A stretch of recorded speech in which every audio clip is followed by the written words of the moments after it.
bem. Boa tarde a todos, boa tarde a todas. Sejam bem-vindos à Semana Acadêmica da Universidade de Brasília, em comemoração aos 50 anos do Centro Olímpico, iniciando aqui o painel acadêmico Perspectivas sobre a Formação do Atleta, Conciliação da Rotina Esportiva e Educacional. Mais uma vez, deixar os agradecimentos ao UNB pelo esforço de colocar no ar essa semana universitária com eventos síncronos e assíncronos, e reforçando também mais uma vez, incansavelmente, aqui os agradecimentos e os parabéns à professora Lídia Bezerra, coordenadora de extensão da FEF, e a todos os coordenadores de extensão das unidades da nossa universidade, que realmente têm feito um trabalho muito importante na execução desse projeto. E eu, Felipe Rodrigues da Costa, professor da FEF-UNB, coordenador do grupo de pesquisa sobre dupla carreira esportiva, vou mediar esse debate, auxiliado aqui pelo terceiro dia consecutivo, pela Fernanda Altenburg, do 8º período de enfermagem, que tem um recadinho aí para a audiência sobre as inscrições e a presença. Fernanda. Fala, pessoal, tudo bom? Só gostaria de relembrar que temos aí na descrição do vídeo o nosso link de inscrição e que a nossa chamada será divulgada nos 15 minutos finais da apresentação. Bom encontro para vocês, até mais. Obrigado, Fernanda. E hoje nós vamos tratar de políticas institucionais para a dupla carreira, com a presença do professor Marcelo Tolini, que é gerente de desporto escolar do Distrito Federal e membro do Conselho Administrativo da CBDE, da Simone Camargo, psicóloga, coordenadora do programa Atleta Cidadão do Comitê Paralímpico Brasileiro, e do bacharel em Direito e educador físico Luciano Cabral, presidente da Confederação Brasileira do Desporto Universitário. Já deixo aqui os meus agradecimentos, Marcelo, Simone, Luciano, pelo aceite da gente participar aqui. O Marcelo, a gente se encontra virtualmente aí algumas vezes, né, Marcelo? Pelo Marcelo participar do grupo de pesquisa. O Luciano já temos aí algumas experiências com live também, discutindo dupla carreira, principalmente no ambiente universitário. E hoje aqui uma satisfação encontrar a Simone pela primeira vez para a gente conversar sobre esse tema no universo paralímpico, viu, Simone? Eu, particularmente, desconheço pesquisas no Brasil sobre o desporto paralímpico numa perspectiva de dupla carreira. Também nunca li estudos internacionais visando o desporto paralímpico numa perspectiva de dupla carreira, e é um grupo importante aí para a gente também trazer para esse cenário de pesquisas. E aí eu já deixo aqui uma pergunta. Podemos começar com a Simone, passar para o Luciano e o Marcelo, só para fazer uma ordemzinha aqui na minha tela. Como que CBDE, CBDU e Comitê Paralímpico percebem esse tema da conciliação do esporte com os estudos e a conciliação do esporte com o trabalho?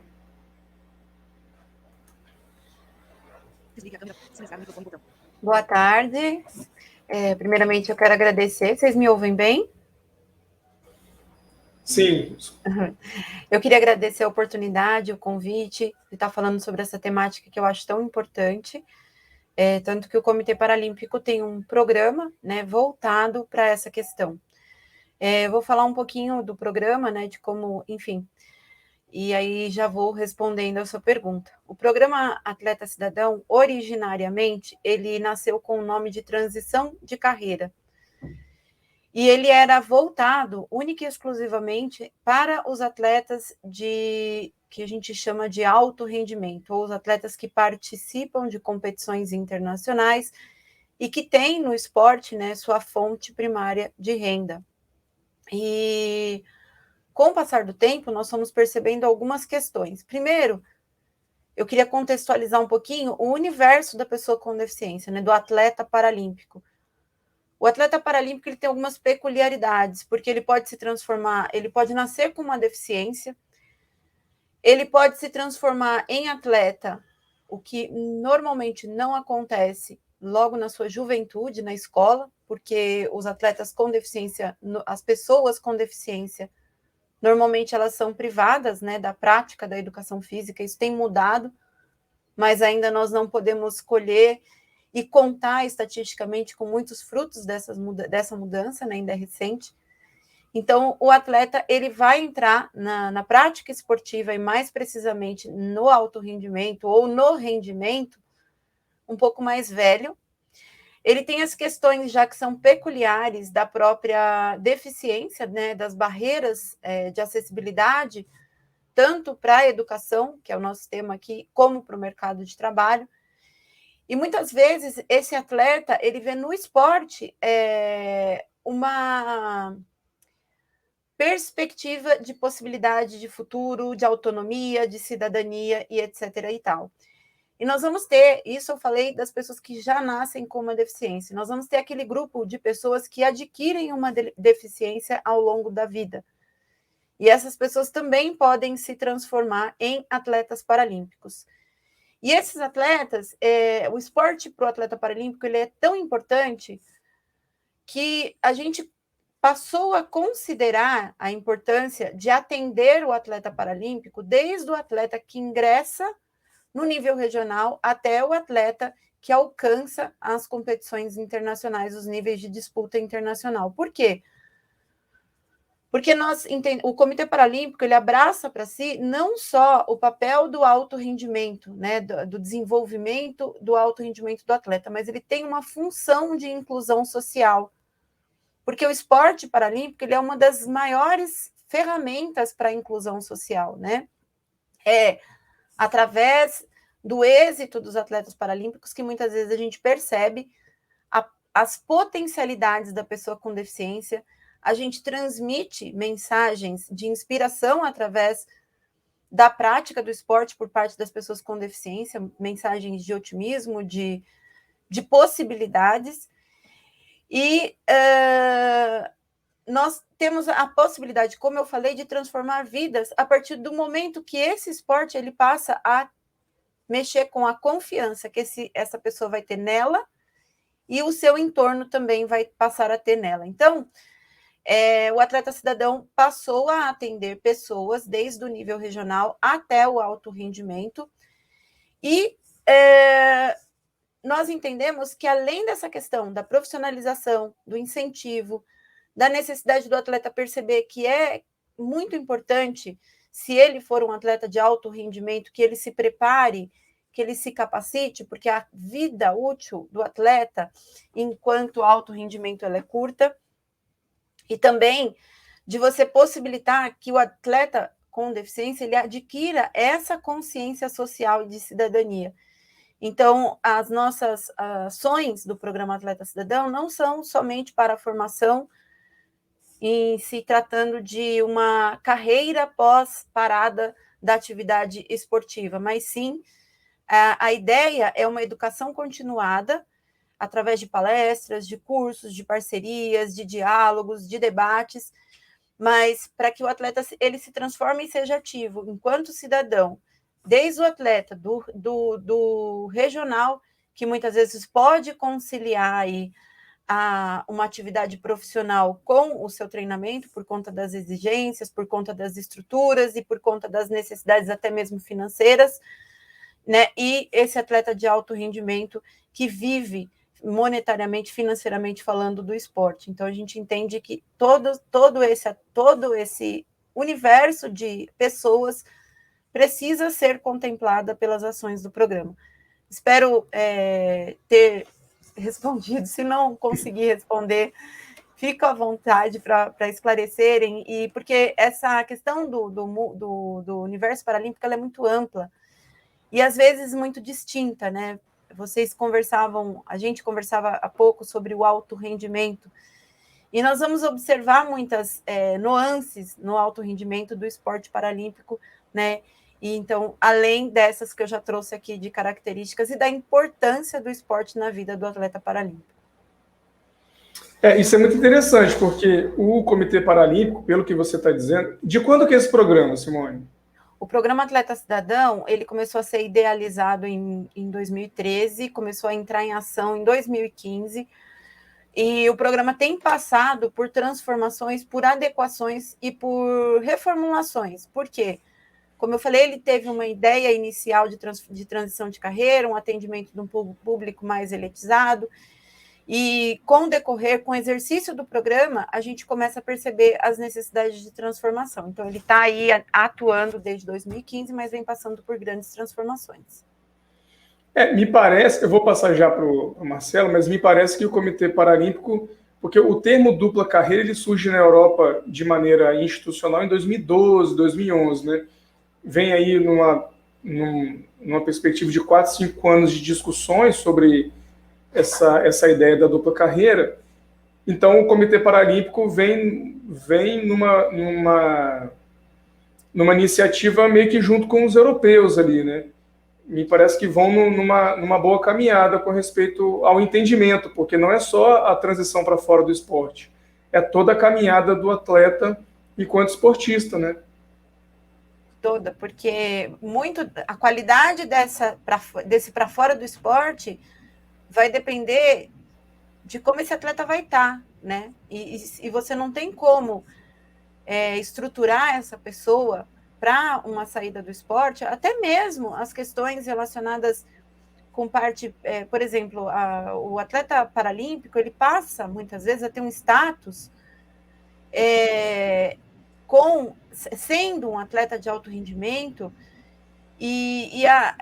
por conta da deficiência, por conta de, muitas vezes, as capacidades, as potencialidades serem postas em xeque. Então, essa preocupação com esse momento de parar, ela tem que ser muito grande, porque ela não representa apenas, né, deixar de ser atleta, representa muitas vezes o que simbolizou para ele autonomia, independência, reconhecimento das suas capacidades, etc. e tal. Então, a gente vem nessa tentativa de auxiliar essas pessoas, esses indivíduos, e aprimorando essas ações, justamente por essa preocupação com o ser humano, né, que muitas vezes traz tanto para o nosso país, para o nosso movimento de pessoas com deficiência, e muitas vezes, quando chega no momento da retirada, ele não está nas condições necessárias para fazer essa transição com dignidade, e no mesmo pé, né, muitas vezes, porque é muito importante isso ser levado em consideração. Esse é um tema que a gente começou a discutir ontem, mas a gente começava alguns temas que, assim, se a gente continuar aqui, nós vamos ficar até amanhã, não vamos ficar até porque realmente é muito interessante isso. Simone, depois eu queria que você contasse da sua experiência, pode ser? Sim, sim. Marcelo, obrigado pela sua presença. E como que a CBDE percebe, então, a dupla carreira, a conciliação do esporte com a formação escolar? Felipe, eu agradeço o convite, extremamente honrado, ainda mais em compartilhar aqui esse momento com pessoas tão nobres, né, e representativas que são os meus colegas, Simone, você, o Luciano.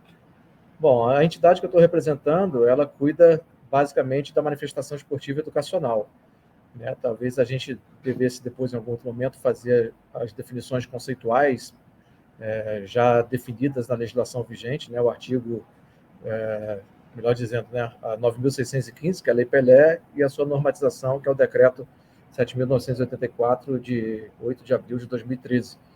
Mas, então, dentro da manifestação esportiva educacional, nós cuidamos basicamente da faixa etária que vai de 12 anos até os 17 anos.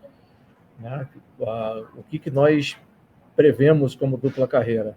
É a formação acadêmica do estudante e a formação esportiva. De que modo que nós podemos conciliar isso? A entidade é uma entidade nova, ela não é tão antiga quanto as demais, é uma entidade que foi criada no ano de 2000, né? Efetivamente só passou a ter recursos diretos a partir da promulgação da lei dos prognósticos de loteria, ela é de 2018, então nós estamos falando de recursos para executar as ações, né, com bastante autonomia, a partir do início de 2019, nós estamos em 2021, olha quanto tempo tem. Então, a contribuição mais significativa que nós podemos dar nesse momento é com relação à legislação vigente, que ampara o estudante no seu afastamento para que ele não tenha prejuízos acadêmicos. Alguns estados já possuem essa realidade, né? O Distrito Federal, por exemplo, tem a sua lei orgânica, no seu artigo 257, inciso 2º, né? Mas outros estados não têm. Esse é o primeiro ponto. Então, a contribuição dentro da legislação vigente para que o atleta estudante ele tenha esse respaldo. E também há um núcleo de estudo ainda em preparação de cursos que serão ofertados, principalmente no quesito de gestão de carreira.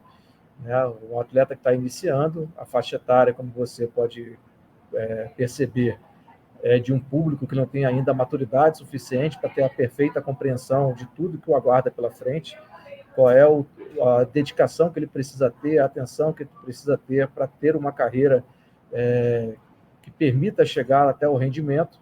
E aí vocês estavam discutindo as definições conceituais. Eu também sou adepto da definição apenas como rendimento, porque você fala em alto rendimento, obrigatoriamente tem que se falar em baixo rendimento, né? E não é o caso. Então, assim, para eles chegarem no rendimento, já que as dificuldades são inúmeras, e quando sair do rendimento, essa transição, né, deixar de ser um atleta e passar a ter uma outra função que ele escolha, ainda de contribuição para o esporte. Então, são tratativas internas que estão tendo. Há um núcleo dentro da nossa casa de acadêmicos, né, voltados para ofertas de cursos nos próximos anos, abrangendo essas temáticas. E eu acredito, inclusive, Felipe, que você terá muito a contribuir também nessa questão. Tá? Então, basicamente, respondendo assim de maneira bem objetiva, para não me alongar muito, dar oportunidade de voz ao Luciano também, as contribuições são essas, tá? Agora, lembrando, Marcelo, que a gente estava conversando hoje mais cedo sobre legislação, né? E aí a subjetividade da interpretação, e aí muito da minha ignorância de lei também, essa lei orgânica, o artigo 257, como eu apresento para os meus alunos, eu estou até revendo aqui, tem uma particularidade em que os atletas, eles têm as suas garantias quando eles estão representando o DF, né, no caso aqui da lei orgânica, ou o país. Se ele estiver viajando para representar o seu clube, pura e simplesmente, como é que isso vai ficar perante a sua instituição educacional, né? E aí eu acho que esses debates valem muito a pena, Perfeito. Porque precisa ser aprimorado. Tem um dispositivo que atende ali determinadas situações, mas se o Marcelo viaja para representar o clube X de vela, ele não está amparado, porque ele está representando o clube. Né? E aquele curso que a gente ofereceu para a Secretaria de Esportes, a Secretaria de Educação do DF, foi interessante porque vários problemas foram aparecendo, né? E principalmente pela não previsão legal de algumas situações. Mas aí, para a gente seguir aqui a conversa, eu vou passar para o Luciano, agradecendo mais uma vez, viu, Luciano, a sua presença aqui, para a gente também saber como é que a CBDU enxerga, percebe, analisa essa questão da conciliação do esporte com a formação, no caso universitário, né? Que é um momento bem complicado, né, Luciano? A transição do ensino médio para a universidade, o cumprimento ali das demandas universitárias. Como é que vocês percebem isso? Olha, Felipe, boa tarde a todos, né? Cadê os companheiros aqui que estão compondo essa mesa hoje também? Cara, isso a gente já teve a oportunidade de conversar em outros momentos. Isso é a essência do esporte universitário, né? A CBDU, a gente tem se aprofundado bastante sobre a questão da dupla carreira. É um tema que ele é um tema que é mundial, você sabe disso, Felipe. Isso é uma discussão mundial. A gente tem discutido isso através da Federação Internacional com vários países, que o brasileiro tem o costume de olhar tudo a partir de um único prisma. A gente observa o esporte americano, o modelo do esporte americano, aí identifica lá o esporte universitário e começa a tecer comentários, ideias, conceitos, a partir de um olhar. E às vezes esse olhar é superficial, as pessoas não conhecem como funciona. É importante conhecer como funciona. Mas a dupla carreira ela é um tema mundial. Vários países, nos 5 continentes, discutem, tem situações distintas, e cabe a nós da CBDU discutir isso com profundidade no âmbito universitário. Como eu falei, é a nossa essência. Né? Porque quando você pensa no atleta, você pensa no ser humano, no cidadão, numa pessoa. Seja ele de idade escolar, de idade universitária, master, seja ele do paradesporto ou não, ele é uma única pessoa. E se ele é praticante de esportes, ele é um atleta inserido em algum desses ambientes. Então, por que tem um esporte universitário? Por que tem o esporte escolar? Porque se você tem um garoto que tem 20 anos de idade e ele é praticante de judô, ele pode praticar o judô no clube, ele pode praticar o judô na academia, ele pode praticar o judô em algum lugar e está associado ao sistema olímpico. Não necessariamente precisaria ter um esporte universitário para isso. Se você tem um atleta aí que joga voleibol e tem 12 anos de idade, ele joga voleibol no clube, joga voleibol no sistema aí formal, olímpico e tal, não precisaria ter um esporte escolar. Então, a ideia, lá atrás, quando começou a se desenvolver o esporte universitário, escolar, o esporte educacional, ou melhor, o esporte inserido dentro do ambiente educacional, é porque pensava-se justamente isso, na formação do cidadão, na formação educacional do cidadão, atrelada à prática esportiva. E ao longo do seu desenvolvimento como pessoa, se ele for tendo uma performance esportiva diferenciada, ele pode se aperfeiçoando como atleta. E aí ele vai se encaixar como atleta de rendimento, atleta de alto rendimento. Aí o Marcelo fez a leitura do conceito, enfim, esses conceitos são próprios de algumas entidades, algumas pessoas, mas enfim, ele vai ser um atleta que vai representar o país na Olimpíada, na Copa do Mundo, no Campeonato Mundial, ou não, ou ele vai ser apenas uma pessoa que praticou esporte, continuou praticando ao longo da vida, mas ele se formou como pessoa, ele tem sua formação educacional. Então o esporte serve como um vetor para impulsionar isso, o esporte serve para ajudar a forjar esse cidadão e no âmbito universitário esse profissional ser forjado com os valores do esporte. E, por outro lado, as estruturas físicas dentro das instituições de ensino educacionais, sejam elas escolares ou universitárias, e o campus universitário, que é um ambiente de pesquisa, um ambiente de fomento ao desenvolvimento e a busca do resultado, pode ser uma plataforma de melhoramento da capacidade desse atleta. Então, quando você tem um estudante ali que é acima da média, ele encontra, ou deveria encontrar no campus, a estrutura para ele se desenvolver como atleta, para que ele seja um atleta de melhor rendimento, com melhor resultado.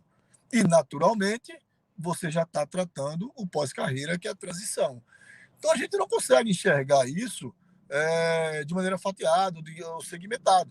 É o desenvolvimento de uma pessoa. Eu não posso aqui, a CBLU não consegue enxergar, eu vou tratar da transição de carreira. Ótimo. Os atletas que já chegaram no nível de ser atletas que representam o Brasil nas competições internacionais e mundiais, eles têm que ter a transição de carreira. Senão vai acontecer o que nós vemos direto aí. Os nossos ídolos de esportes, que não tiveram a oportunidade de estudar, são abandonados. Um ou outro que consegue se reinserir na sociedade. A grande maioria fica abandonada, porque o cara não tem formação, o cara não tem curso, não tem capacidade, não consegue se reinserir no mercado. Aliás, não consegue se inserir no mercado de trabalho. Então, esse é um programa necessário. Só que isso é um corte lá na ponta. Existe um outro corte lá embaixo, que ele é tão ou pior, que é o corte quando o garoto está na escola, que está na dúvida se vai ser atleta, ou se pode ser atleta, ou se estuda, e não é estimulado a fazer as duas coisas. Ele tenta ser atleta, tenta enveredar pelo caminho do esporte, larga o estudo, não consegue se desenvolver no esporte, não consegue chegar à seleção brasileira, não consegue disputar uma Olimpíada, e não conseguiu estudar, nem conseguiu se desenvolver no esporte. Então, isso aí é massacrante no nosso país. E ainda existe um outro corte, que são os garotos que acham que não vai ter chance no esporte, ou que a família inteira que não tem perspectiva nem no esporte, e que faz com que ele abandone o esporte para se dedicar ao estudo, e a gente perde aí milhares de talentos esportivos. Ou seja, a falta de um entendimento de ponta a ponta amplo causa um transtorno enorme, não apenas para o esporte, mas para a sociedade brasileira. Então, a dupla carreira é necessária para a formação da nossa própria sociedade. Depois em que você vai ao longo da jornada, vendo como é que você estimula essa dupla carreira, atrelada ao nível de performance de cada pessoa.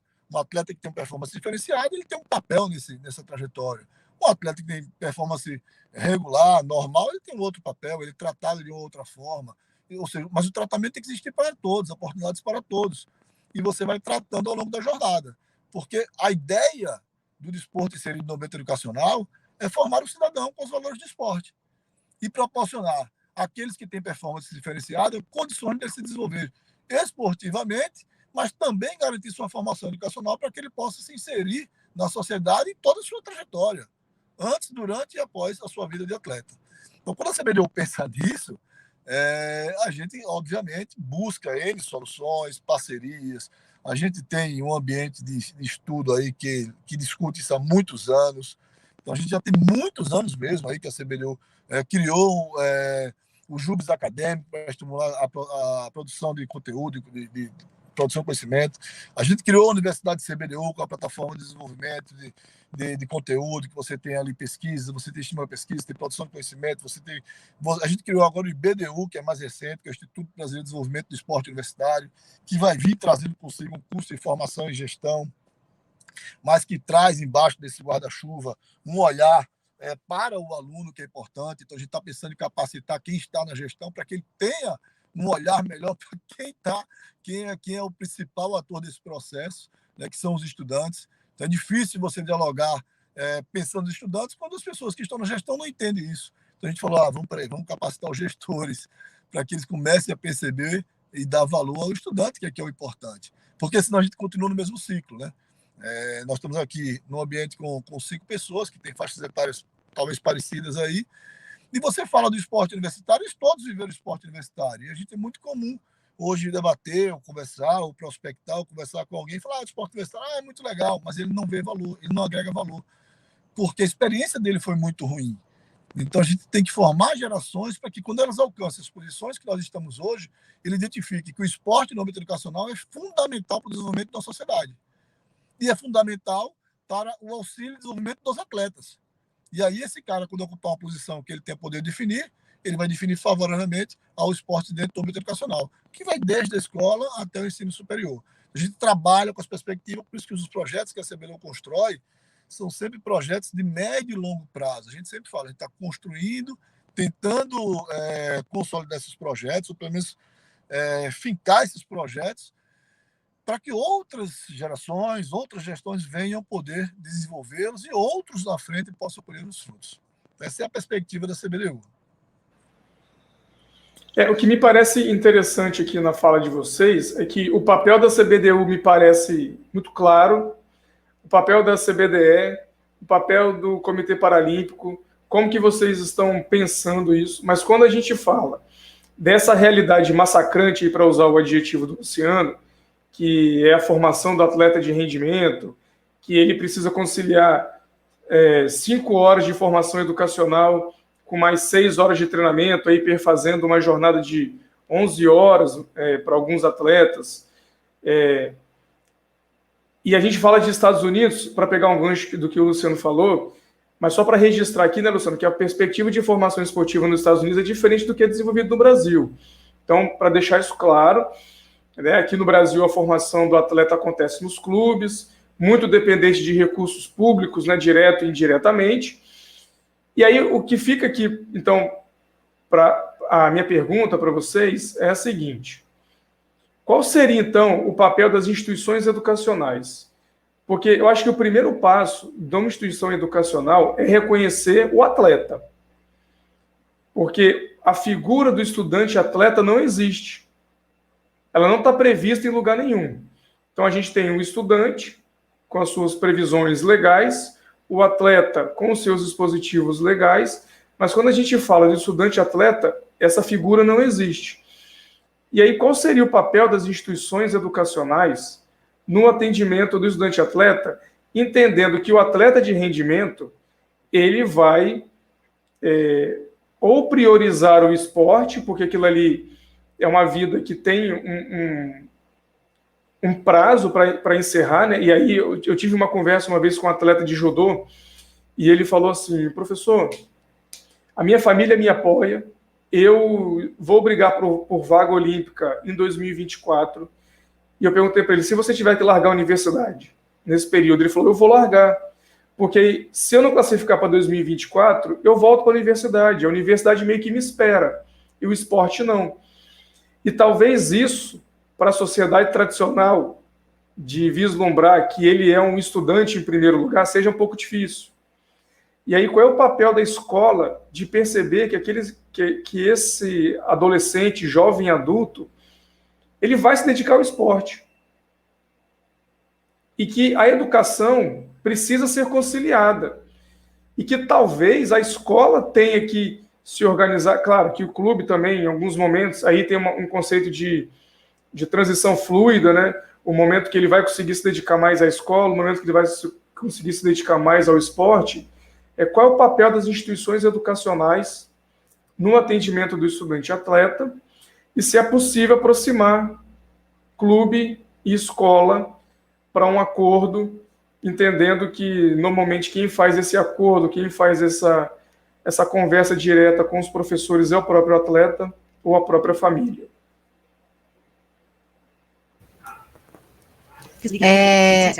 Eu acho que a nossa questão do papel e desse reconhecimento que você falou do atleta, né, da figura atleta, eu acho que, eu vou falar da instituição escola, mas eu acho que ele tem que ser, o atleta ele precisa,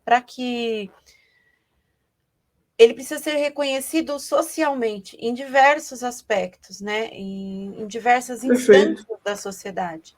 Uhum. Não só pela escola. Então, a partir do momento que ele for, por exemplo, hoje a gente observa que o atleta muitas vezes, né, que nem o Luciano falou, às vezes o atleta ele tem uma carreira brilhante, ele conquista medalha, ele traz senso de identidade nacional, orgulho para o nosso país, e não existe nenhum tipo de política desenvolvida para amparar e para apoiar esse atleta. Não existe uma distinção de carreira.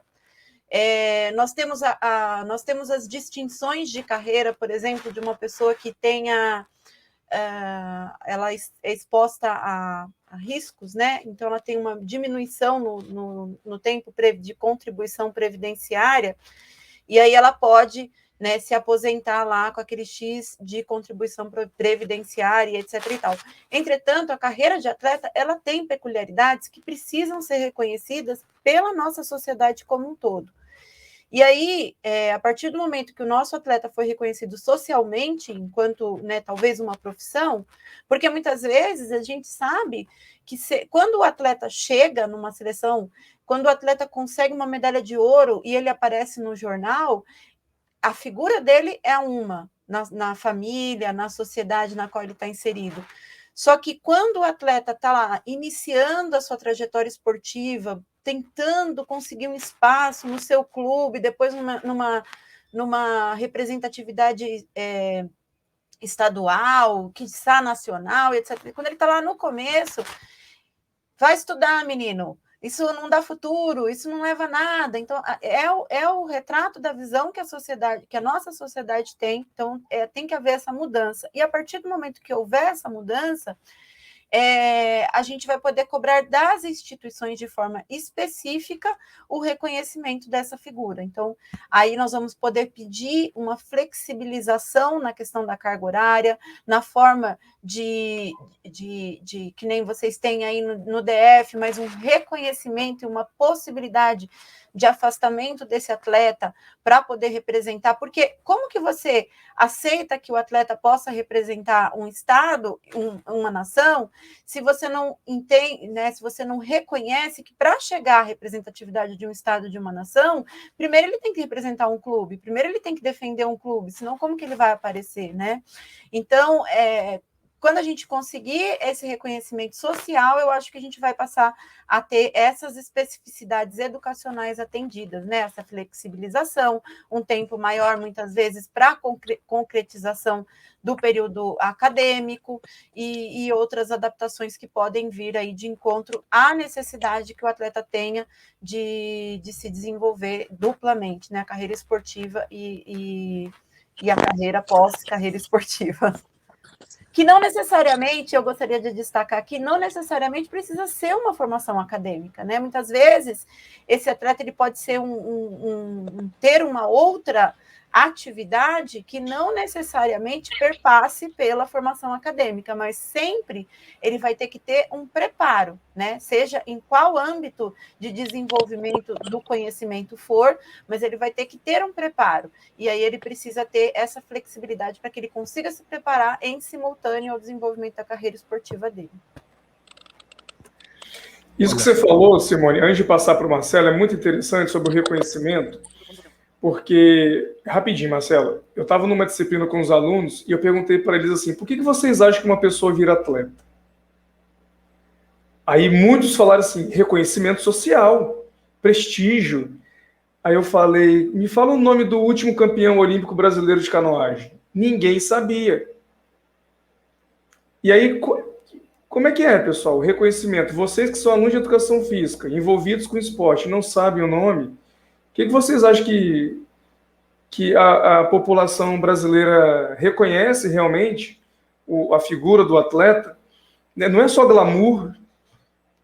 O atleta não vive de glamour, sabe? O atleta rala muito, pessoal. E aí a gente entra numa conversa assim, de muita sensibilização para essa figura do atleta. E o mesmo autor que traz essa ideia de trajetórias fluidas, que quer dizer, em alguns momentos o atleta vai se dedicar mais ao esporte e em alguns momentos mais à sua formação educacional, isso é normal, pela sua periodização, né? Se a gente for pensar que a formação escolar também é uma periodização, que ele vai se dedicar mais... Bom, e ele traz a ideia de ativo diplomático, que o resultado esportivo deveria ser tratado como um ativo diplomático. E aí a gente eleva essa condição do atleta ou traz para o lugar que eu, pelo menos, entendo que deveria ser, de reconhecimento da sociedade, de uma figura importante para a gente, né? Era isso, aproveitar aí o seu gancho. Marcelo. Bom, vamos lá. É interessante porque essa temática em específico foi motivo de discussão nossa aqui no grupo de trabalho hoje pela manhã. Nós temos como referência realmente o modelo americano, mas nós estamos falando de uma sociedade onde é uma sociedade capitalista e praticamente há a independência do Estado para ter as suas ações realizadas, né? Trazendo para a realidade do país, nós dependemos 99,9% do Estado para financiar toda a área esportiva, né? Tudo que acontece no Brasil depende diretamente de recursos financeiros alocados do Estado. E se trazermos para a área escolar, né, a manifestação esportiva educacional, que é o nosso caso, tanto da CBDE quanto da CBDU, a diferença de uma para outra é que a CBDE é a educação básica, né, jardim de infância ou educação infantil até o término do ensino médio, e o ensino superior, que é justamente a formação no ensino superior, né? Então, cada um dentro do seu quadrado. As instituições, elas se subdividem também. Nós temos as instituições públicas e as instituições privadas, né? Eu entendo que o grande sucesso americano seja que as instituições fazem do esporte uma atividade de marketing, né? Consegue captar novos alunos, todos esses alunos são pagantes, né? Os atletas bolsistas ou estudantes atletas bolsistas que essas instituições tenham, nada mais são do que são agentes de marketing delas mesmas, né? Você consegue captar novos estudantes justamente por essa exposição que a universidade ou que a escola tem na mídia, né? É um universo completamente diferente aqui do Brasil e há uma dificuldade muito grande para todos nós vislumbrarmos isso em curto espaço de tempo. Agora, eu como gestor também a nível distrital, eu entendo que nós podemos construir políticas públicas voltadas para esse tipo de ação, dando a relevância que a instituição tem, né? Porque o principal aspecto da educação é a formação do cidadão, e o esporte entra nesse ponto como ferramenta imprescindível, né? A nossa vivência dentro da área do esporte nada mais é do que um ensaio da vida, né? Você aprende a lidar com uma série de situações onde você consegue tomar decisões em curto espaço de tempo, sabe lidar com as suas emoções, sejam elas nos seus extremos, tanto para boa quanto para má, né? O ganhar ou perder uma partida, a forma como se ganha, a forma como se perde, o respeito, a honestidade, a conduta com o mais velho, o respeito a quem está arbitrando o jogo, não ter os outros como seus inimigos, mas apenas como adversários, necessários nesse processo para poder ter a ação acontecendo. Então, tudo isso trazendo para a nossa realidade enquanto instituição acadêmica, formadora de novos cidadãos. Você participou ativamente desse processo, Felipe, que era a nossa pilotagem, né, da escola vocacionada para o esporte. Qual que era a proposta? É uma escola com educação integral, onde em um turno seria a formação acadêmica, no contraturno a formação esportiva, mas não apenas o treinamento, né? Uma série de ações divididas em uma multidisciplinaridade, cada componente dessa multidisciplinaridade com uma ação específica, que envolvia desde musculação, atendimento psicológico, auxílio nos estudos, e a escola respirando efetivamente o esporte sendo um componente das suas ações. Né? Então, se um determinado grupo de estudantes tem uma competição programada para acontecer num determinado período de tempo, a escola não criaria empecilhos para isso. O corpo docente se organizaria de tal forma que as ações pedagógicas contemplariam essa saída desse grupo de estudantes. Então, inclusive, essa participação com ausência seria considerada uma ação pedagógica também da escola. Né? Eu percebo hoje que esse seria o melhor caminho, não é uma condição fácil de ser adotada. Na esfera pública, depende muito da vontade de quem está como gestor, né, e se transformar efetivamente não de uma ação de gestor, mas uma ação de Estado, né, se transformar em lei para poder ser contemplada. E na esfera particular, é o entendimento que a instituição ela tem esse tipo de atendimento muito bem recepcionado pelo público que vai monetizar, que vai pagar, né, contribuir com a sua mensalidade para que a instituição ela seja perene. Né? É algo desafiador, não é comum de se achar, existem instituições que fazem isso no país, né? O que depende muito do sucesso é a visibilidade que dá esse tipo de ação. Né? A partir do momento que essa visibilidade ela também é auxiliada pelos nossos meios de comunicação, a mídia aberta, né? Principalmente as mídias sociais dos nossos órgãos jornalísticos e também a TV aberta, a rádio, né, divulgando as ações dessas entidades, esse retorno ele acontece mais facilmente. Né? No meio paralímpico, viu, Simone, que eu também faço parte, isso se torna infinitamente mais complicado ainda. Né? E lembro aqui que nós temos, como estudantes, pessoas que não possuem qualquer tipo de deficiência e estudantes com deficiência. Né? O que nós estávamos pilotando atendia esses dois públicos. Então, para ficar muito claro para quem está nos assistindo, né, as instituições elas são divididas em particulares e públicas, e o grupo de estudantes, em estudantes que não têm deficiência e estudantes que possuem deficiência. Então, é um quebra-cabeça que tem que ser montado, é possível. Eu acredito verdadeiramente que, a partir do momento que nós tenhamos uma grande exposição de uma escola que apresenta esse tipo de trabalho, eu estou falando de escola, mas poderia estar perfeitamente falando aqui de instituição universitária, viu, Luciano? Eu creio que é a mesma realidade. Então, a partir do momento que a gente consegue ter essa exposição, a marca associada a esse tipo de ação, ela traz muito mais pessoas querendo fazer parte dela. Né? Ainda que não seja uma pessoa que venha a se tornar um atleta, que vai disputar competições do rendimento, a condição principal para participar das competições da manifestação esportiva educacional é estar matriculado e frequente na instituição de ensino ao que pertence. Né? Então, e essa condição, todas as escolas conseguem dar, inclusive as competições, elas são competições entre instituições que indicam os seus representantes.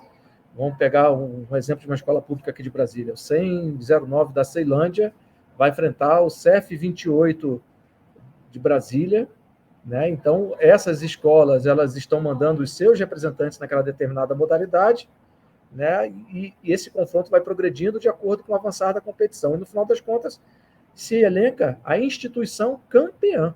A instituição campeã. Essa é a grande característica da manifestação esportiva educacional. Não se fala dessa manifestação sem envolver diretamente as instituições de ensino, sejam elas públicas ou privadas. Então, todo o resto que nós discutirmos aqui depende muito da construção de políticas públicas que favoreçam essas ações, e aí entra as nossas contribuições, né, enquanto CBDE e CBDU, que é justamente a possibilidade de participar de grupos de trabalho que estão discutindo novas legislações, apontar o que acontece no Brasil hoje, medidas exitosas, né, que a gente tem conseguido acompanhar e verificar, não só no discurso, mas na forma prática mesmo, e oportunizar, né, a quem queira discutir um pouco mais desse assunto, aí eu digo já o gestor mesmo dessas instituições, um contato mais próximo para que entenda perfeitamente quais são os mecanismos possíveis, né? Você não vai puxar a pessoa pelo braço, mas você vai indicar, vai dar o mapa, o caminho certinho que a pessoa tem que seguir, uma espécie mesmo de consultoria para que você consiga ter êxito. Então é isso, né? Eu vejo que o nosso maior papel com relação às escolas ou instituições de ensino superior deva ser esse. Antes de passar para o Luciano fazer aqui um rápido comentário sobre a escola vocacionada, porque eu não enxergava a escola vocacionada como um modelo americano não, viu, Marcelo? É que ele parece, mas não é. Porque eu acho que é o cumprimento na essência do papel da escola. Inclusive previsto no artigo 233 da Lei Orgânica do Distrito Federal, que fala da criação de turmas especiais, só para eu não me perder aqui, de turmas especiais a fim de preparar alunos que demonstrem aptidão e talento para o esporte de competição. Então está muito claro aqui o que a escola vocacional... Eu não quis estabelecer esse paralelo com a escola vocacionada com o modelo americano, não. Isso aí já é criação nossa. Sim.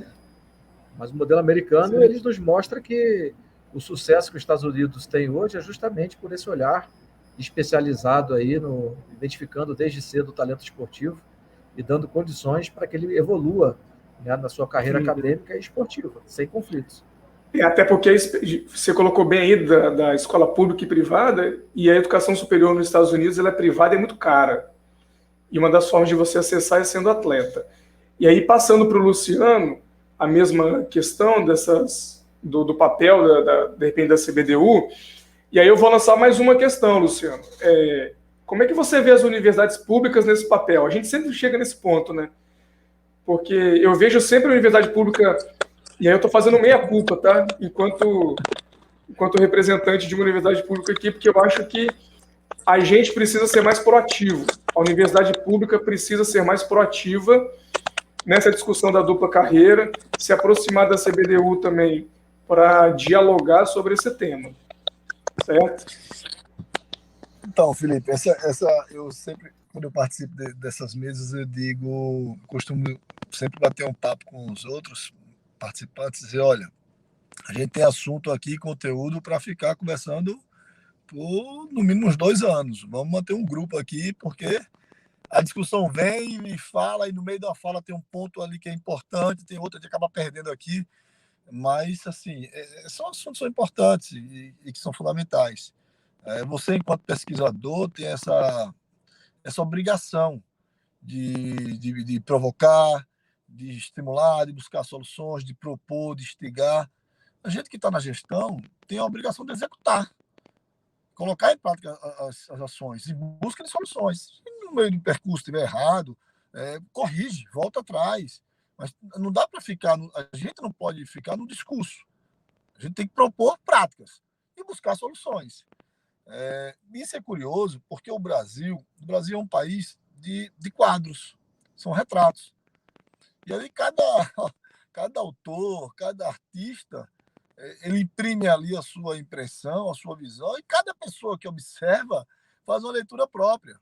E esses quadros formam uma coxa de retalho que muitas vezes, ou quase sempre, nada conversa com nada, apesar de que todos falam a mesma coisa.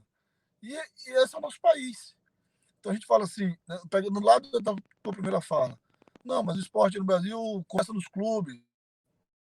Não, tá bom, quais clubes? Me dá um clube do Norte ou do Nordeste. Não tem. Essa é uma belíssima discussão. Eu ando o Brasil todo, não tem clube.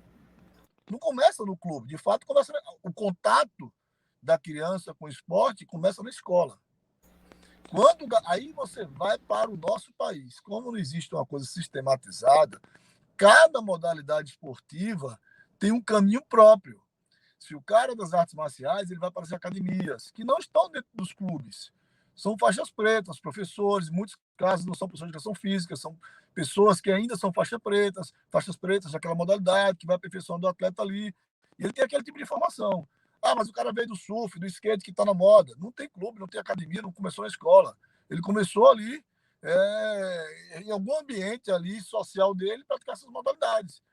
O cara veio do vôlei, a esgrima. Então, cada modalidade tem sua particularidade. São caminhos totalmente distintos e que não estão regulados, não são direcionados para o mesmo ambiente. Não existe nada conectando. Essa é a realidade do nosso país.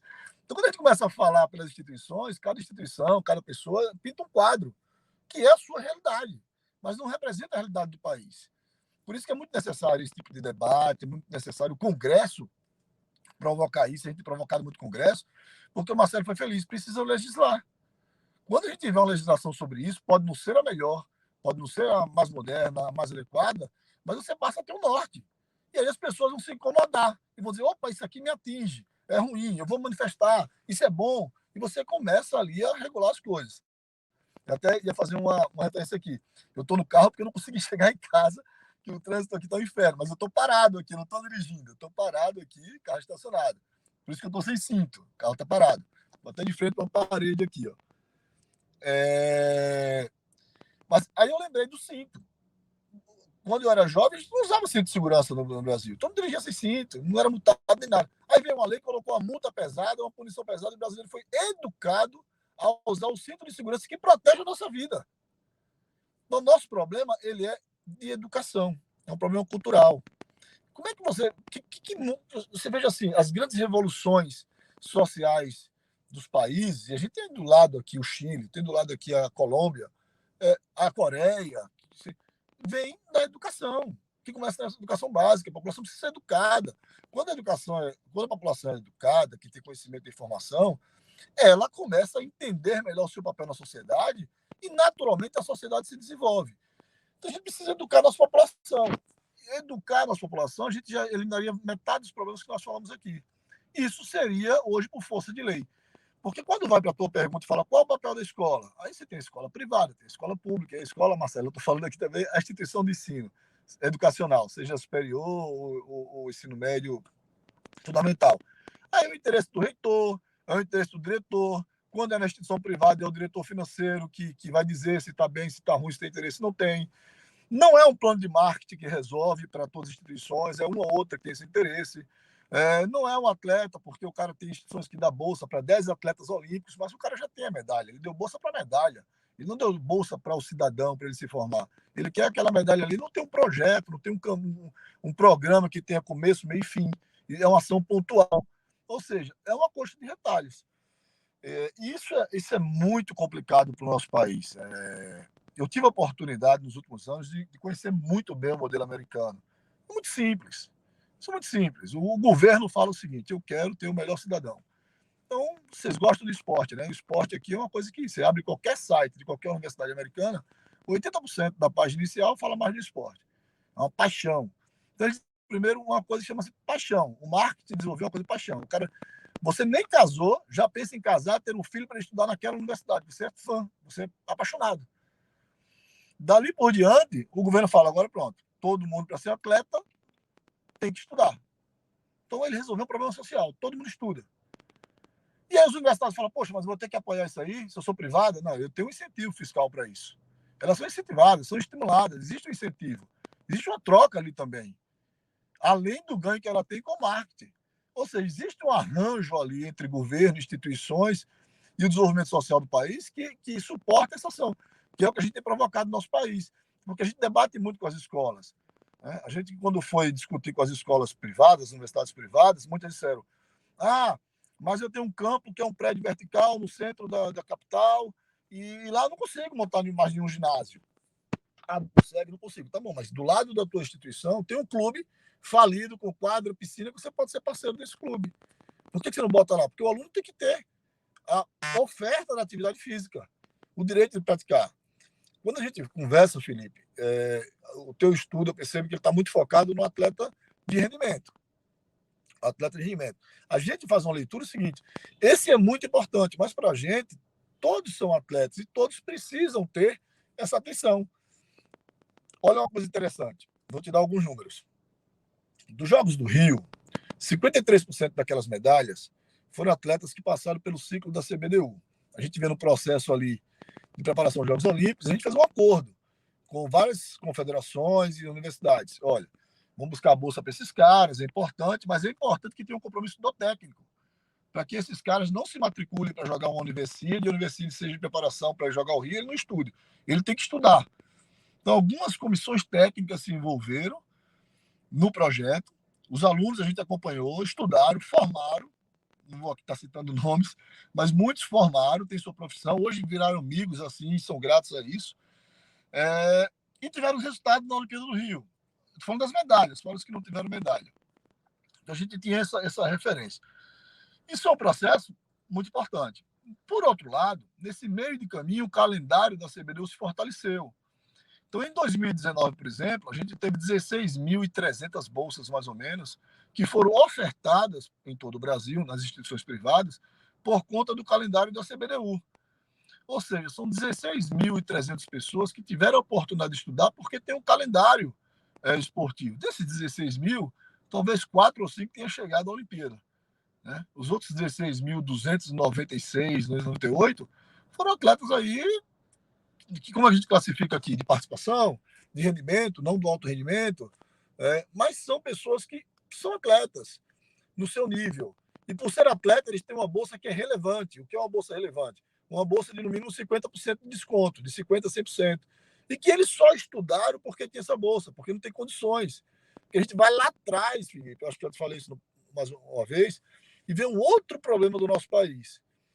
A qualidade do ensino nas escolas públicas de ensino fundamental e médio, ela é baixa.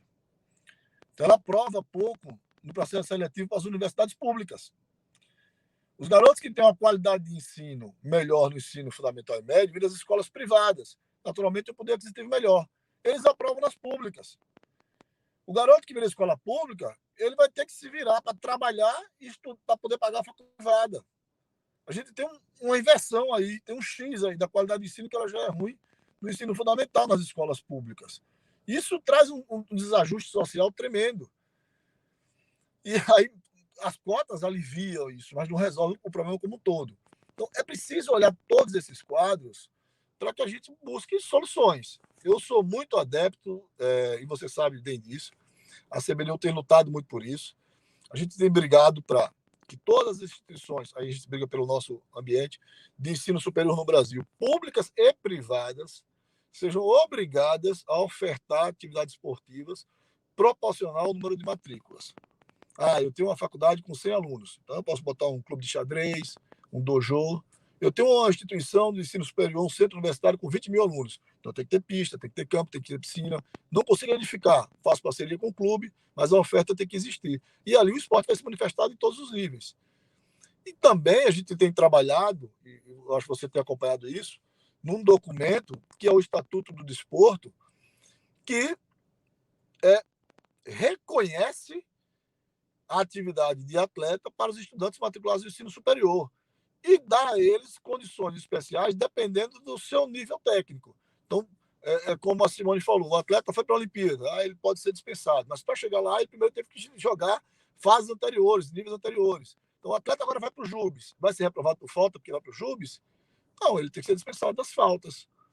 Mas ele tinha um trabalho, ele pode remarcar o trabalho, desde que dentro do semestre, porque ele não pode ser prejudicado. E é engraçado, filho, é muito engraçado isso, o Marcelo deve conviver com isso direto, que aquele mesmo professor que reprova, que não reconhece, aí daqui a pouco você encontra ele na academia, ele está com o filho dele, fazendo natação. Não, meu filho vai ser um atleta. E ele prejudicou milhares de jovens que sonhavam em ser atleta.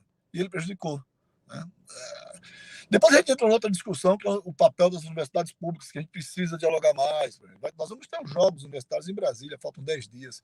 A UNB não vai participar. A UNB se manifestou contra a realização dos jogos e nenhum aluno da UNB está inscrito nos jogos. Existe uma Bolsa Atleta, que é atrelada ao JUBES. Existe a seletiva para a universidade do ano que vem. Nenhum aluno da UNB esse ano poderá ser contemplado no Bolsa Atleta, nem disputar a vaga da universidade, nas modalidades são seletivas, porque a UNB não inscreveu no JUBES, enfim, por posicionamento da UNB.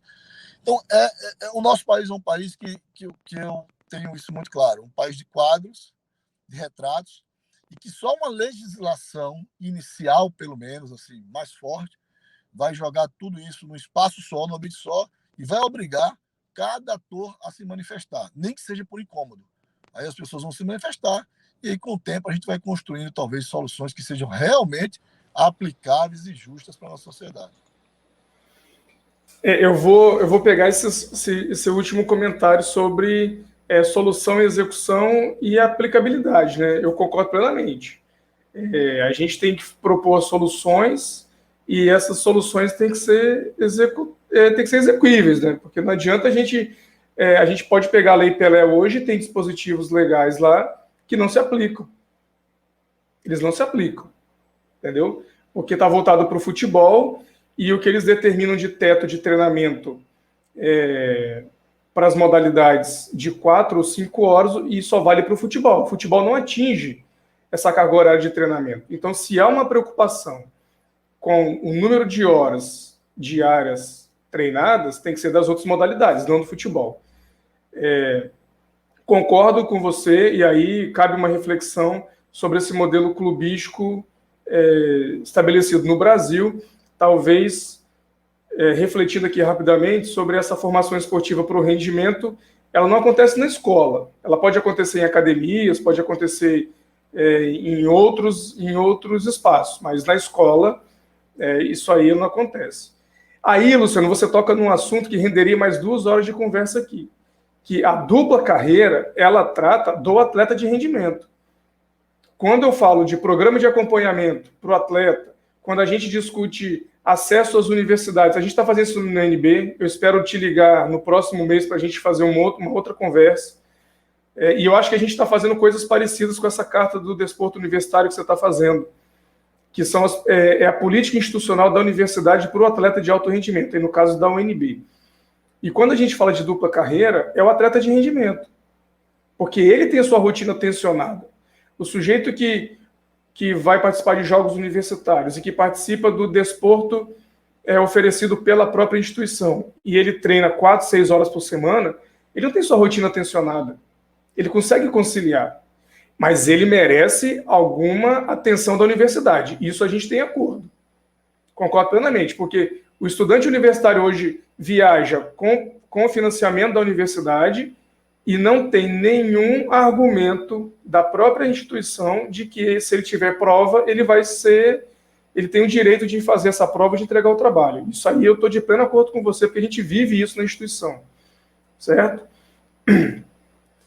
Sobre a participação da UNB no JUBES, Luciano, eu conversei com o diretor de esportes e é uma questão de pandemia.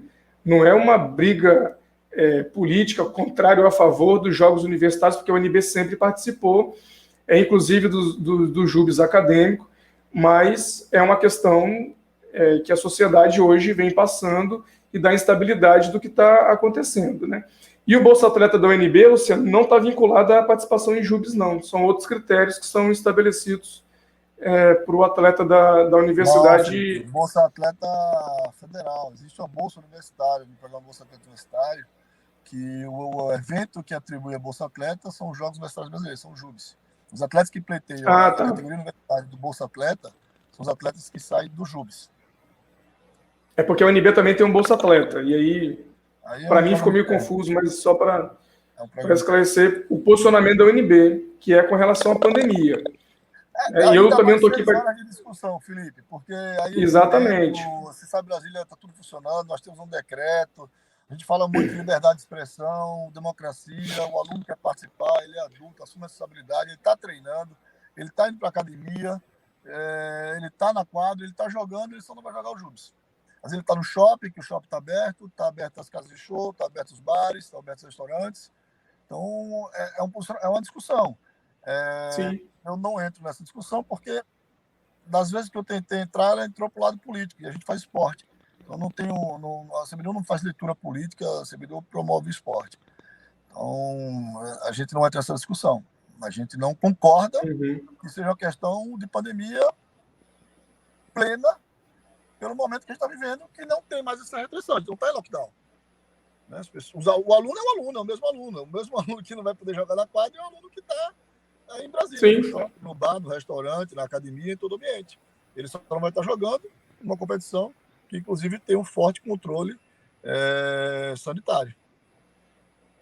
Sim, sim. E aí tem o plano de retomada da UNB também, tem as suas fases. Hoje a gente está no ensino online, então ser contra ou a favor, mas me parece ter alguma coerência o posicionamento da universidade a partir daquilo que a instituição decidiu, inclusive, para a retomada das aulas. Mas isso é outra discussão. O perfil do aluno das universidades públicas também mudou muito. Você falou aí das cotas, e realmente o perfil hoje do aluno da UNB é de mais de 50% de vagas destinadas a alunos de classe social mais baixa. Então, essa é uma outra discussão que cabe aqui uma outra sala de debates, mas isso só mostra, né, Luciano, Simone e Marcelo, como que essa discussão da formação do atleta e a conciliação dele no aspecto educacional, ela é muito ampliada. Eu acho que é fundamental essa discussão aqui. Esses espaços são muito restritos, né, para a gente conversar sobre modelo de formação, o papel da escola, o que é o atleta de alto rendimento, porque quando a gente fala de dupla carreira, só para marcar isso, a gente fala do atleta de alto rendimento. E como Portugal, Espanha, Itália, Alemanha fazem, é promover fortemente a sua base, é oferecer o esporte para a sua comunidade escolar, para a sua comunidade acadêmica. E dentro disso, aqueles que vão para a representação. O que a gente pode oferecer no aspecto de oportunidades para que eles participem dos torneios esportivos, mas que a gente garanta a sua condição educacional, sua condição de acadêmico, isso aí, sem dúvida.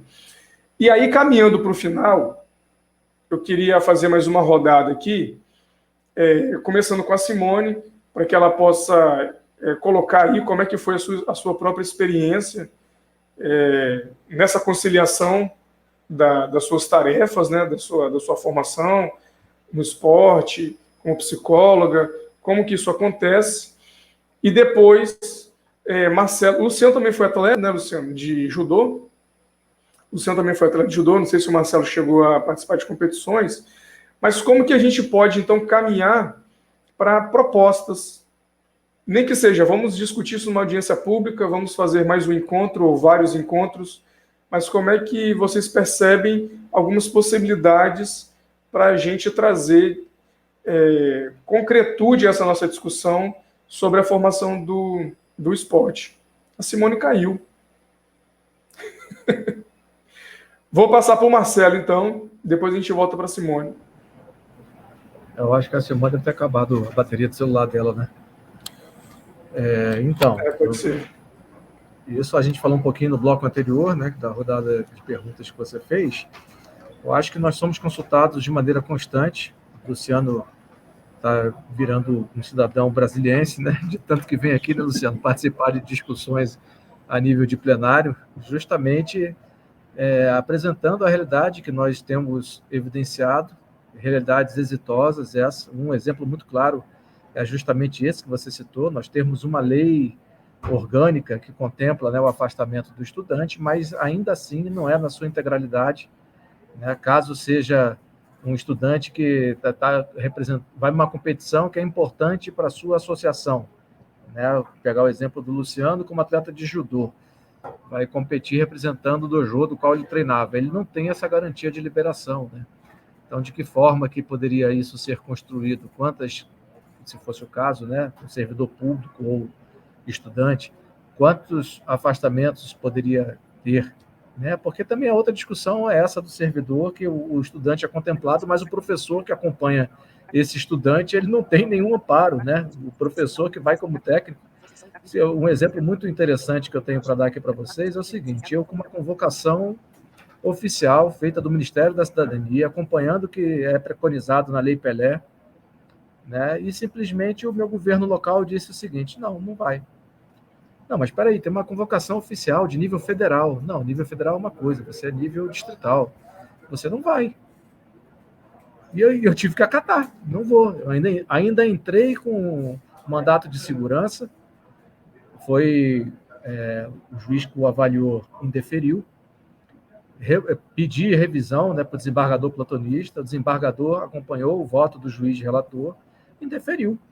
E eu não fui para a competição, né? E o motivo alegado, não vem aqui ao caso, mas foi simplesmente para eu não ir. Eu não deveria ir. Ou seja, o professor ainda é sujeito ao gostar ou não gostar dele para ter a sua liberação consentida, né? Então, uma das contribuições que nós temos tentado dar, principalmente aqui a nível local, é no sentido de construir uma legislação que se torne um ato vinculado. Em termos jurídicos, o que significa isso? Se apresenta a legislação e cumpra-se, né? O ato discricionário ainda dá a oportunidade para a chefia imediata dizer se vai ou não. E nós precisamos de mais atos vinculados do que atos discricionários, né? No esporte, principalmente. E isso nós temos apontado. As outras contribuições são aquelas que eu já elenquei com relação a incentivos para as escolas. A CBDE tem atuado de uma maneira muito contundente nesse sentido. Primeiro, passa principalmente pela exposição, né, das escolas. Então, quem participa das nossas ações hoje, elas são divulgadas nas nossas mídias sociais. As transmissões dos jogos ocorrem de maneira ao vivo, né? Os pais, nós estamos agora com a execução dos Jogos Escolares Brasileiros para acontecer no período de 29, a ginástica começa um pouquinho antes, começa no dia 27, mas 27 de outubro até 5 de novembro. Então, as transmissões das arenas esportivas, elas serão ao vivo, né? Lembrando que são as escolas que estão lá competindo. Então, quais são as escolas do DF? Vai estar lá aparecendo no uniforme dos estudantes. Essa tão visibilidade que se espera, né, das instituições. Então, o que cabe a nós, como bem disse o Luciano, nas gestões das entidades, eu sou apenas um membro do Conselho Administrativo, é um colegiado, né? A decisão sempre parte do presidente da instituição, que é o Antônio Hora Filho, né? Então, as decisões, estruturalmente, de maneira administrativa, elas têm ordem do que deve ser discutido em conselho, o que pode ser direcionado diretamente pelo presidente. Isso está definido em estatuto. Creio que o Luciano também na CBDU deva ser de maneira semelhante. Então, de toda forma, o que tem que ficar claro é hoje não se aceita mais dentro da gestão esportiva nacional os aventureiros. Quem está na ação, efetivamente, tem que ter uma responsabilidade, tem que ter compliance, tem que ter uma contribuição. Nós somos avaliados por vários critérios, principalmente por sermos todos dependentes diretamente de recursos públicos. As nossas gestões, elas necessitam de total transparência em todas as ações, né? Então, são acompanhadas em loco, são motivos de estudos, né? Temos colegas nossos aqui, né, Felipe, que se formam com mestrado apresentando teses relativas a jogos escolares. A própria Paula, que trabalha aqui conosco, é uma dessas, né? Temos o André também, que foi secretário nacional do rendimento, que é um dos grandes contribuintes desses grupos de estudos que também a casa tem, lá na escola de formação, né, de professores, vinculada à Secretaria de Educação do DF. Então, para concluir, para não me estender muito, o nosso papel ele acima de tudo, de extrema responsabilidade. As competições, elas iniciam a nível escolar no sentido de dentro da própria instituição de ensino, nos interclasses, nos torneios, nas brincadeiras, né? Dali evoluem para uma competição extraescolar, ou seja, saem do ambiente da própria escola e entram agora num ambiente maior. Isso aqui em Brasília, só citando a nível, por exemplo, de regiões administrativas. No caso da educação, são 14 coordenações regionais de ensino, então nós temos 14 competições a nível regional, para só depois ir para uma competição macro, a nível ainda local, regional, que é a etapa distrital dos nossos jogos. No final das contas, seguindo essa lógica, vai para uma etapa nacional, e dessa etapa nacional vai para uma etapa internacional. O que eu posso afirmar categoricamente para quem nos ouve é que, sem dúvida nenhuma, o esporte hoje é a principal ferramenta de ascensão social no menor tempo, no menor espaço possível que a gente consegue vislumbrar isso. Por exemplo, o Bolsa Atleta, que foi citado pelo Luciano. Nós temos o Bolsa Atleta tanto distrital para o nosso estudante, quanto o Bolsa Atleta federal, que é do Ministério da Cidadania e Secretaria Especial do Esporte. Isso vale para os estudantes de modalidades olímpicas, quanto para os estudantes de modalidades paralímpicas. Né? A nossa contribuição é no sentido de que hajam mais Leumons, viu, Simone? né, que a gente pegou esse menino lá no Centro de Ensino Médio Setor Leste, né, demos a oportunidade dele evoluir na modalidade de goalball. Ele foi bicampeão paralímpico escolar brasileiro e hoje simplesmente é o melhor do mundo, medalha de ouro da modalidade de goalball em Tóquio. Né? Esse talvez seja o maior troféu que nós temos desse nosso trabalho, né, da relevância desse nosso trabalho. Né? Então, quais foram as dificuldades que nós tivemos nesse tempo de formação do Leomon? É isso que a gente tem que botar a lupa e diminuir as dificuldades. E pegando esse exemplo muito claro dele, um menino que morava numa cidade satélite muito distante daqui da região central, onde aconteciam os seus treinos e aonde tinha a sua escola. Então, quais eram as dificuldades que ele tinha? Primeiro, o deslocamento, o tempo que se perdia nesse trânsito de vir da casa dele até o seu local de estudo. Depois, a refeição para ir contraturno para a sua etapa de treinamento. Depois, o retorno para a sua casa, e olha que o treinamento não é só simplesmente treinar tecnicamente e taticamente a modalidade, mas é fazer o reforço muscular, a avaliação psicológica, a parte de fisioterapia, né? E depois voltar para sua casa tarde da noite, com uma refeição no dia comprometida por conta da receita, né, que a família tem, a receita financeira da sua família. Né? Então, qual era a qualidade de ensino desse rapaz? Né? O quanto ele foi sacrificado para poder chegar nesse nível de desempenho? É isso que a gente tem que botar, essa é a responsabilidade que eu falo, da gente colocar a lupa, identificar quais são essas dificuldades e tentar que outros Leomons sejam formados e que não passem por tantas dificuldades assim, né? Então é isso, viu, Felipe? E obrigado demais aí por participar desse momento de debate. Você é uma pessoa próxima, agradeço muito por isso, sempre aprendo contigo. Luciano, um amigo já aí de caminhada, né, de longa data, construindo aí o esporte nacional. Simone, espero que em breve nós possamos nos encontrar, quero conhecê-la pessoalmente, né? Espero que possamos estar aí nas Paralimpíadas Escolares, 22 a 27 de novembro, aí no Centro de Treinamento Paralímpico Brasileiro. Estenda já o meu abraço ao colega Misael. Misael foi meu atleta, viu, Simone? Quando o Comitê Paralímpico Brasileiro foi aqui em Brasília, ele treinava comigo aqui. Então é isso, pessoal. Espero que tenha agradado a todos e realmente esse debate aqui ele precisa se estender.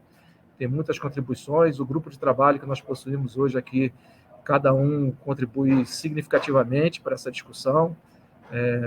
Enfim, sucesso a todos aí, muita saúde.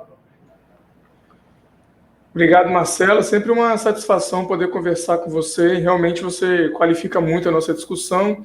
Feliz aqui também que a Simone voltou, né? A gente ficou um pouco preocupado aqui se conseguiria voltar. Então, Simone, passo para você.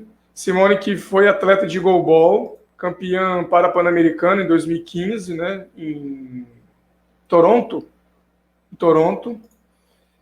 E tem a experiência para contar para a gente, né? Psicóloga. E como é que foi essa conciliação? Bom, eu iniciei no assim, eu primeiro queria agradecer vocês pela oportunidade de estar participando aqui, e eu acho que debates como esse são muito ricos, eu fico muito contente de saber que existem núcleos de estudos tão evoluídos e tão avançados já no estudo desse assunto, que eu acho que é um assunto de fundamental importância. Né? Eu acho que quando a gente pensa nessa questão da dupla carreira, quando a gente pensa nessa questão da formação paralela do atleta, a gente está pensando no cidadão para além da medalha. Né? Eu fico muito feliz de perceber esse movimento no nosso país de uma forma mais abrangente. Né? Eu conheço a questão do Comitê Paralímpico, que é o meu ambiente.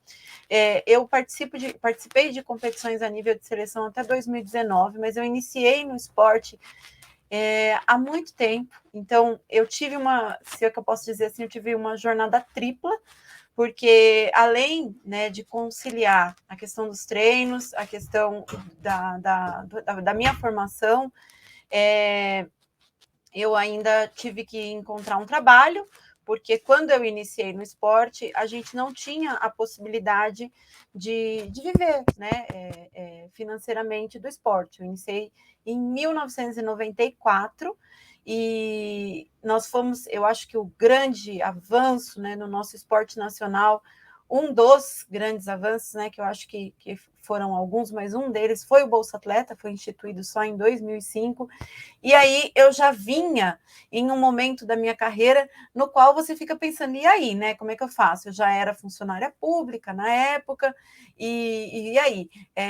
Vou só para o esporte, enfim, e aí eu consegui levar aí, em paralelo essas 3 situações. Só para vocês terem uma ideia do nível, né, da dificuldade, da impermanência, eu iniciei a formação universitária por 5 vezes, por 3 vezes, e consegui concluir uma. Eu falei que eu ia me formar em especialista em assuntos gerais, mas consegui concluir a graduação de psicologia. E hoje eu abraço a questão do atleta cidadão com muito amor, com muito carinho, porque eu quero muito ver transformada, né, as possibilidades dos atletas paralímpicos, porque além, né, de muitas das dificuldades que já foram trazidas, já foram apontadas aqui, a gente vai ter, como eu falei no início, um cenário muito particular, né? Então, a gente falou das questões das discussões de clube, né, que o esporte ele não é feito. E no esporte paralímpico, a gente vai para um outro caminho, que é das associações. Então, muitas das atividades que o esporte, que o atleta paralímpico tem acesso, em associação. Então, o que acontece com ele não tem no ambiente escolar. O Comitê Paralímpico vem trabalhando com curso de capacitação de professores de educação física em todo o Brasil. É estabelecido um convênio com a educação paralímpica do Comitê Paralímpico e o município oferece, por meio do Comitê Paralímpico, a formação da educação física adaptada, do esporte adaptado para os professores de educação física, a fim de que nós possamos, né, ter o contato da criança com o esporte ainda na escola, porque na maioria das vezes, na esmagadora maioria das vezes, essa criança, como o Marcelo retratou, né, esses Leomons que a gente tem hoje, tanto orgulho de ver o Leomon, né, eu sou do goalball, então para mim é mais orgulho ainda ter visto o goalball com medalha de ouro, e a gente sabe a importância, né, da qualidade esportiva do Leomon, mas ele não tinha o esporte na escola, ele tinha que se deslocar para uma instituição que dependia de uma estrutura esportiva, um aparelho esportivo emprestado de alguma outra instituição, seja ela pública, seja ela privada, para poder fazer a sua prática. E isso é o que acontece, é o que aconteceu na minha trajetória e é o que acontece na trajetória da esmagadora maioria dos atletas paralímpicos.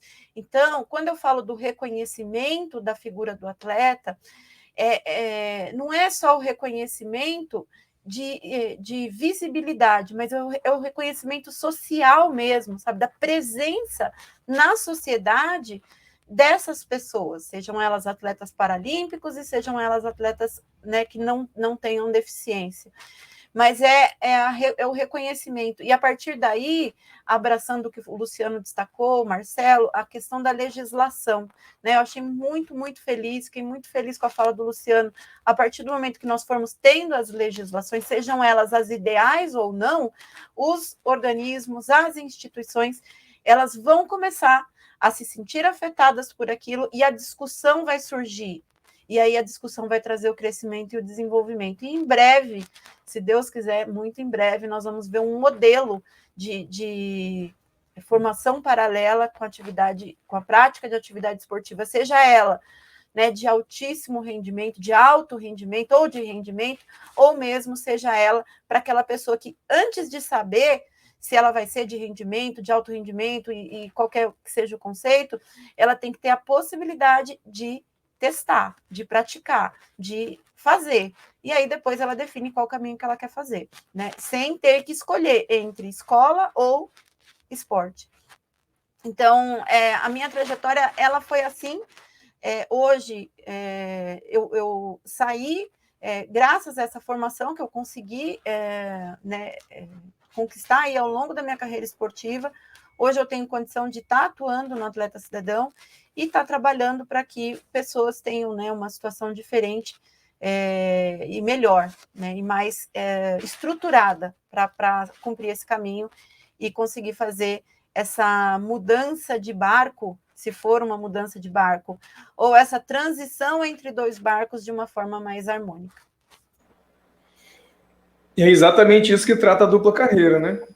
Mas a gente vai entrar num loop aqui de reiniciar a conversa. Mas muito obrigado, Simone. Parabéns pela sua trajetória. Parabéns e obrigado pelo seu esforço aí nessa batalha com os atletas em dupla carreira. E conte com a gente, como a gente conta com vocês também nos debates futuros. Tá bom? Quero agradecer muito mais uma vez o convite, quero dizer que a gente está à disposição, seja para conversas, enfim, para trocar. Eu acho que a troca enriquece muito todas as ações, e muito obrigada, e foi um prazer muito grande poder estar junto com vocês nesse diálogo. A gente agradece, e a oportunidade é para todo mundo aqui, viu? Porque quando chamam a gente para falar, eu fui convidado para falar num evento da USP de Educação Física. E assim, sempre que convidam a gente para falar de dupla carreira, a gente aceita, né? A gente, assim, eu, Hugo, o Tony, Maressa, a gente aceita porque esses espaços são poucos realmente. E essa semana universitária a gente tem 4 encontros para falar sobre dupla carreira, e amanhã a gente fecha com o caso da Universidade da Antioquia, que o Luciano até citou, a Colômbia, né, como uma referência, e eu acho que eles estão indo bem, estão caminhando devagar, mas estão indo bem com a política de dupla carreira. Então, Simone, mais uma vez, muito obrigado. E eu já passo aí para o Luciano fazer suas considerações finais, já agradecendo, viu, cara? Eu gosto muito de conversar com você, porque rola debate, aquilo que, não que com o Marcelo e com a Simone não aconteça, mas é porque o ambiente universitário é que eu estou muito focado, sabe? Escrevendo agora uma proposta para a UNB, então falar sobre o desporto universitário para mim, meu, é muito desafiador, sabe?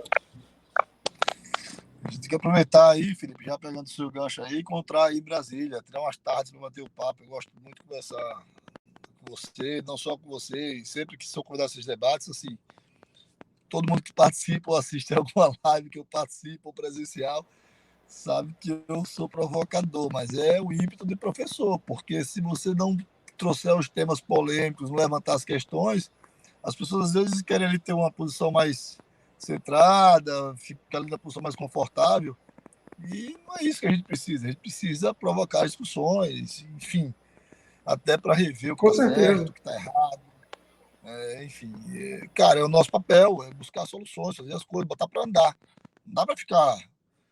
Eu gosto muito daquela frase, né?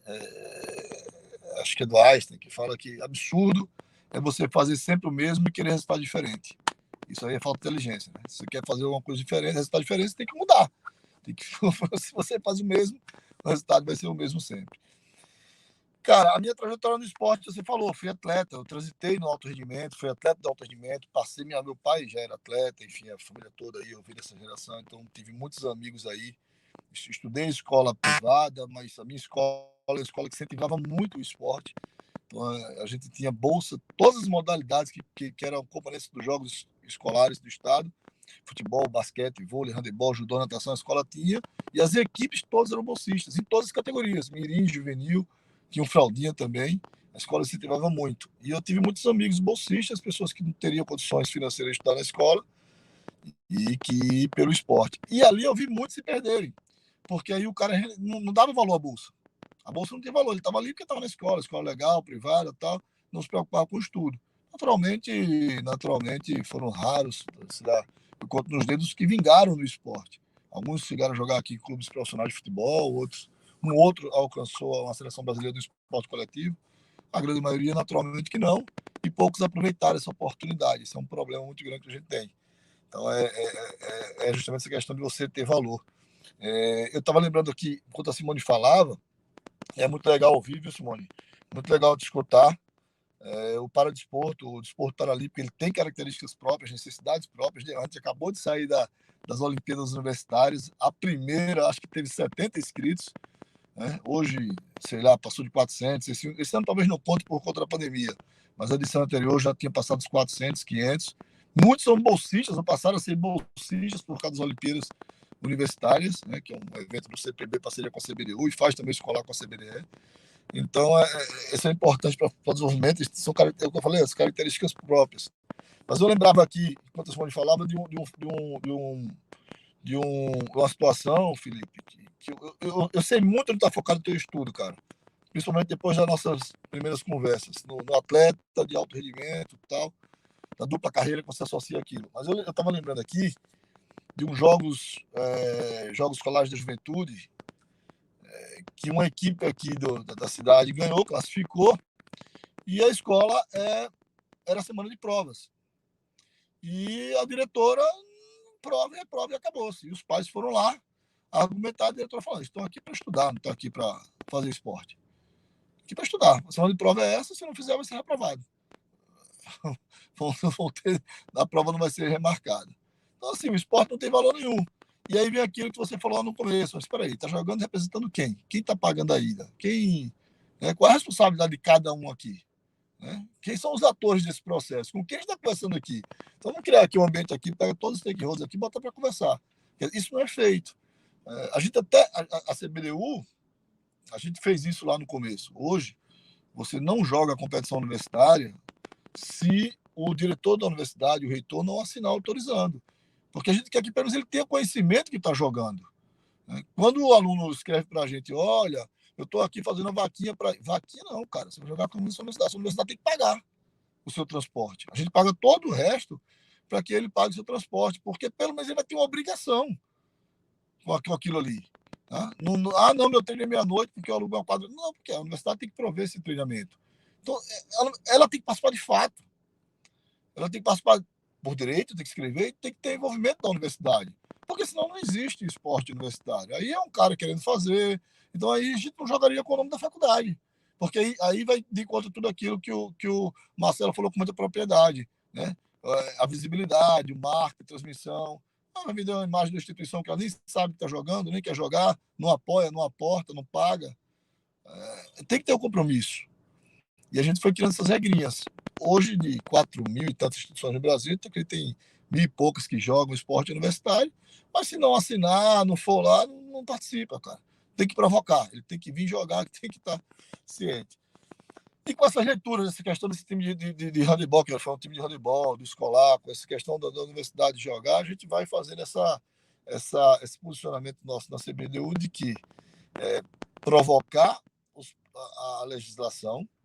A gente já teve com a Associação das Instituições Privadas, Associação das Instituições Públicas, escutar todo mundo, manter sempre o diálogo, o debate, tem que conversar sempre, ouvir a realidade de cada um. É óbvio que a gente defende um lado, mas quando a gente vai escutar também os investidores das instituições, os diretores financeiros, os pró-reitores, os reitores das públicas, a gente escuta as dificuldades, as realidades, a gente sabe dos problemas que elas enfrentam, todas elas, mas a gente tem que avançar. E a gente tem avançado aí, Felipe, nas propostas de legislação. A gente tem encaminhado ao Congresso várias propostas, na perspectiva de que elas possam vir a serem contempladas, a gente passe a ter aí uma legislação regulando o esporte nacional.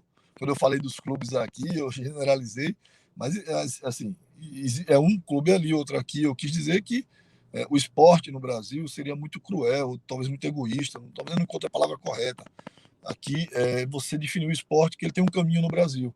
Ele não tem um caminho no Brasil. São zilhares de caminhos. Né? São as instituições ornamentais, são os centros olímpicos em Brasília, são os clubes, as escolas, as universidades, as academias, o aluno por si só, o seu ciclo social. São N os caminhos que existem no Brasil e que vão se encontrando aí em algum momento por aí, e a gente precisa reunir esse ambiente, ou pelo menos analisar todo esse ambiente, né, para que a gente faça alguma coisa que atinja todo mundo aí, que é o que você falou, né, que tem que ter uma legislação, tem que ter impacto, tem que ter eficácia. O que não pode, Felipe, é a gente chegar agora, continuar nessa mesma situação. Professor, que nem o Marcelo falou, treinou a equipe o ano todo, foi convocado para viajar, a instituição não libera, se ele é servidor público. O aluno está ali, tem um treinamento regular, vai viajar, ele tem que fazer uma vaquinha porque a instituição não vai pagar para ele viajar, a faculdade dele. Ou ele paga o professor que vai dar o treinamento que treina ele, que existe muito isso no universitário. As equipes vão lá, contratam um cara, o cara é o técnico, está treinando a equipe ali no horário, ou seja, não tem investimento da universidade. Não existe, então ali não existe esporte universitário.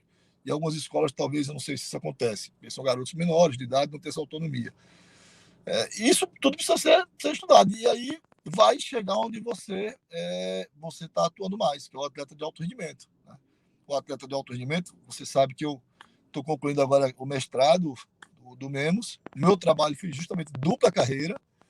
Eu tive a oportunidade de entrevistar os atletas no período olímpico agora, né? Que seria antes da Olimpíada, no ano passado, eles participaram da Olimpíada. Eles foram meu objeto de pesquisa. Entrevistei vários atletas que foram Olimpíadas e de edições anteriores, medalhistas, que o meu trabalho foi traçar um perfil desses atletas e propor um projeto piloto e uma proposta de legislação para a dupla carreira no Brasil. Ali, sim, focado no alto rendimento. E aí, as entrevistas pediam para ele narrar as histórias deles, desde como ele iniciou no esporte até agora, a sua fase atual. Alguns já não são mais atletas, mas como ele está posicionado na sociedade, e como é que ele transitou entre o estudo e o esporte ao longo de todo esse percurso. E as narrativas são diversas, mas acabam sempre no mesmo caminho. Dificuldade de associar, porque não tem apoio, não tem estímulo, não tem incentivo, sempre tem um professor no meio atrapalhando, sempre tem uma instituição que não reconhece, sempre não tem ou tem ausência de alguém estimulando, né? Falta o estímulo, aí você vai para os cases que são positivos. Esse aqui foi positivo, da escola, sempre a família apoiando, o pai e a mãe, mas aí chegou um professor e falou: é importante estudar, é importante você... Não se preocupe, eu lembro de uma frase que fala: não se preocupe se o curso de Educação Física, que são 4 anos, você vai fazer em 8. O importante é que você faça o curso como der para fazer, mas você vai ter sua profissão, porque a sua carreira pode acabar a qualquer hora. Foi exatamente assim que foi narrado. Então, mas isso foi um técnico, e ele não acreditava nisso. O técnico foi insistindo e obrigou um dia ele voltar do treinamento, porque sabia que ele era na hora de aula e ele deveria estar na aula. E esse cara foi campeão olímpico. Então, assim, são histórias que vão ajudando a construir um cenário que você vai dizer: opa, peraí, é por aqui, é por ali, a gente pode construir alguma coisa nesse caminho aqui, porque a gente tem alguns relatos aqui que mostram dificuldades, mostram barreiras, mas outros mostram também caminhos de solução. Te agradeço a oportunidade, Marcelo, sempre muito bom te ouvir. Cada vez que eu escuto, fico mais admirado com a sua capacidade de trabalho. Você é um cara que enriquece muito o nosso esporte. Felipe, gosto muito de você, admiro o seu trabalho. Me convide sempre, que estiver em Brasília, cara, a gente se encontra aí, vamos conversar, bicho, vamos conversar bastante aí. Eu gosto dessa conversa, eu acho que é uma obrigação nossa, eu sou um cara apaixonado pelo esporte, devo tudo ao esporte. Eu acho que o mínimo que a gente pode fazer é devolver isso, de alguma forma, para os jovens. E Simone, prazer te ver, muito bom escutar você, um abraço a todo o Comitê Paralímpico, Israel também é um amigo querido, muito bom ver esse projeto de vocês de transição de carreira. O Paradesporto, ele merece uma atenção especial e eu sei que vocês estão ofertando. Grande abraço a todos e espero ter outras oportunidades de continuar conversando com vocês. Obrigado, Luciano, e obrigado pelo esforço aí, cara. Dentro do carro, parado aí, no trânsito, no engarrafamento.